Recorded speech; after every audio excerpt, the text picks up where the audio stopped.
So, you know that whole kerfuffle that I shared in my community here on YouTube? That whole email about, do you know that some Christians could be upset when you use the word crucified? Just saying.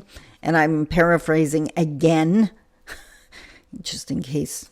Never mind. Never mind that. But so that person or that word obviously triggered that person. We're going to talk about my opinion on triggering in a second, but there is one word that burns my butt where I could relate to that reaction. And every time I see it, largely because of who's using it, I definitely have a reaction. So today I thought, let's talk about it.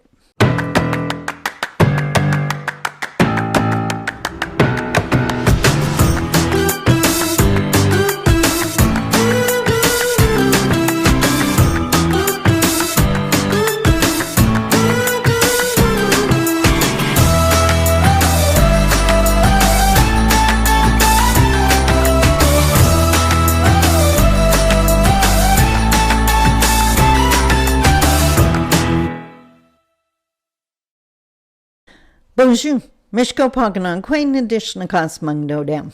Hi, everybody. My name is Sandy Boucher.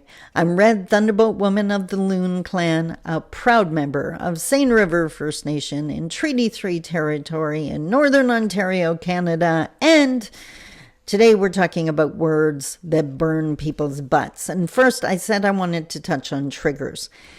So as if you saw that whole kerfuffle in my community based on an email I received and then delete that person so they get a new email so they can still email me, and it was just a thing. Now they're trying to say they didn't have an issue with the word crucified, but they felt the need to point out that when I used the word, a whole bunch of Christians could be offended. Okay, to each his own. Here's when I think about triggering, because obviously that person was triggered. Triggering is not an invitation to try to control someone else's behavior. Triggering is a heads up, a flashing light to tell you there's some area that you have to heal, why you're being triggered. And I do realize that because there's a word that triggers me, I need to look at this more. And actually, what I think I need to do is educate people more. So I'm still trying to change their behavior. And it's actually not the behavior of using the word that I want to change. Interesting. Okay, so what's the word? Any guesses? It only became popular in the last couple of years, and it's not as popular as it was, which my blood pressure is incredibly thankful for. The word is tribe. Find your tribe. When you're with your tribe, like things just resonate differently when you're with your tribe and the whole bit. That bothers me so much. So, a couple of reasons. Excuse the expression, but it's always a white chick saying it or sharing the meme. It is always a group of white women that are being referred to as a tribe. I haven't even heard it used by a diverse group. Here's what bothers me. You want to call your group a tribe, yet you have nothing to do with the original tribes. The real tribes of indigenous people. Now, tribe is a word. Hit my mic again. I guess every video I'm going to do this now. Gave up yawning. I'm now going to beat up my mic. Tribe is a word used in the U.S. In Canada, it's First Nations. I hear the word used here. And I have a problem with, that's like calling yourself indigenous. Don't use the word if you can't include the people. If nothing in your social circle, your professional circle, whatever, in the people you choose to hang with, none of them come from a tribe, why are you naming your group a tribe? It's like just appropriating another word, and that word is not ours, so I'm stretching the definition of appropriating. But do you see what I mean? Like, are you going to wear little feathers and headdresses next? Like, that would be absolutely disgusting. You want to be a tribe, then you should look at the people who are members of a tribe.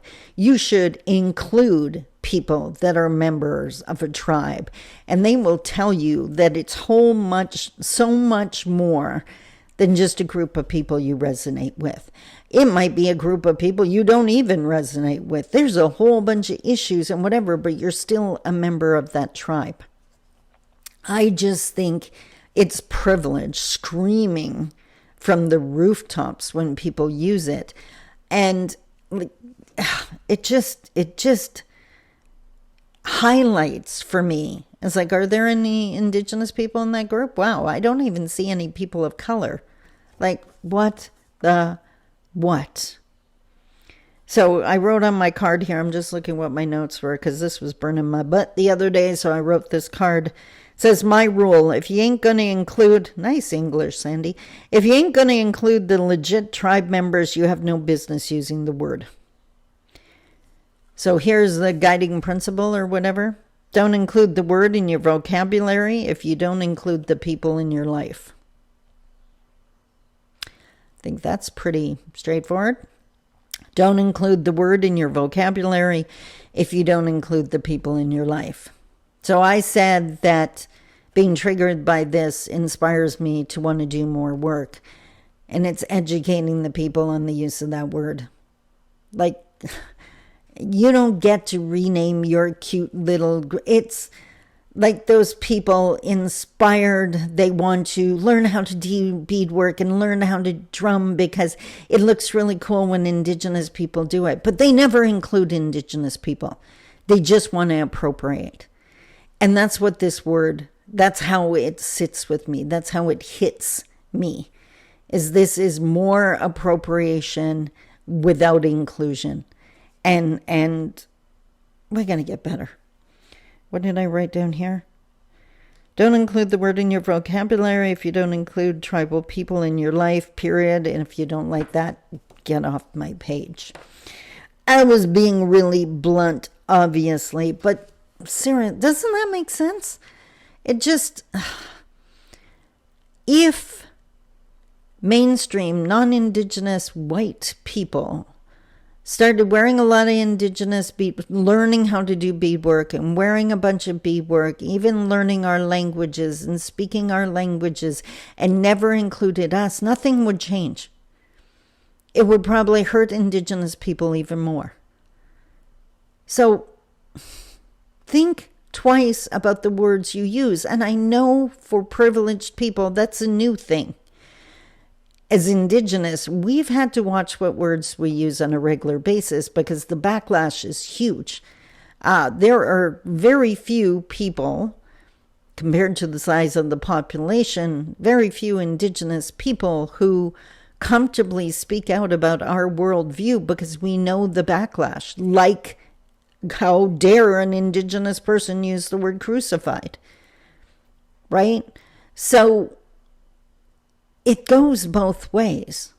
And part of reconciliation is realizing for non-Indigenous people to realize that what you've been doing causes harm. And you can't reconcile with the people that you are still hurting. So stop it. A shorter video today, but with a strong point. And I hope that resonates with you because we need to stop that. Please. Does that make sense? I'd love to see your comments. Until tomorrow, I love you. Take care. Bye-bye.